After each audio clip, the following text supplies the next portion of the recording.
Ćete mu ići kući. Može. Hladne su mi rukice.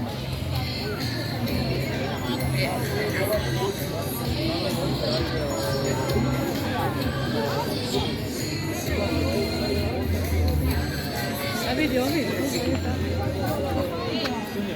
Bravo prijatelji, ne žurite se, samo polako stignemo svi. Ali to nije sve. Pogledajte sada, baš oni... Matematički su živi, pa ja takve neću, ja nisam volila matematiku kad sam bila mala.